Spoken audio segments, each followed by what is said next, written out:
What advice do you have for that person? If their partner comes forward and discloses an affair, or they catch their partner in the midst of an affair and it feels like their world is falling down around them. They're like, what the heck? I thought I knew this person. They're a complete stranger to me.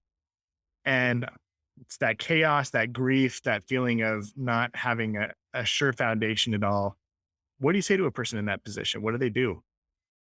Well, the first thing I would say to that person is, I'm so sorry this has happened because it does feel like your world is completely upheavaled and you're going to be questioning what's true. Like, what else are they lying about? What else has happened I don't know about? Has my marriage even been worth it? And so your anxiety is high. There's a lot going on, but you're not alone. There have been thousands upon thousands of other people who have gone through this, and it's going to be okay. It doesn't feel okay right now, and that's normal. But in the end, you are going to be okay no matter what happens. And then from there, really what helps people more than anything is understanding why. Why is this happening? So even what we've already talked about up until now, that understanding of limerence or the short-lived affair or whatever it is, that's where a lot of people will lean in and say, that makes so much sense. Yes, like they are vilifying me and they are not seeing any flaws in this other person. Yeah. And that will start to just put light bulbs off and also help the person experiencing the betrayal not feel so crazy or like they have done something wrong. Because now it's all lining up. It's all beginning to make sense. So what's the next thing that you can do?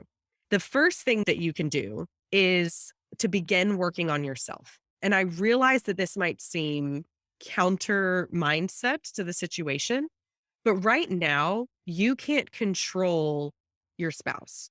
You can't control who they're seeing, when they're seeing them, what they're doing when they're together.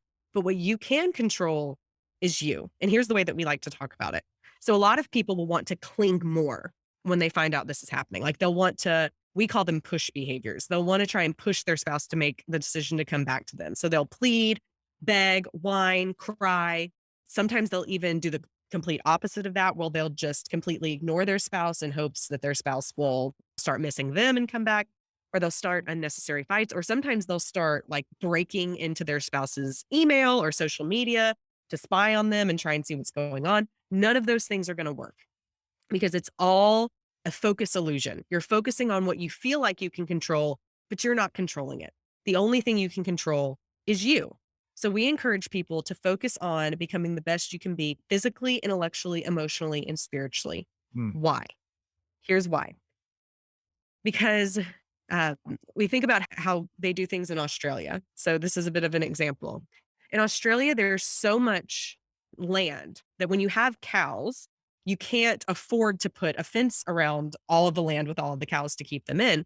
Instead, what you do is you build a well in the middle of the land because that is what's going to attract the cows to stay.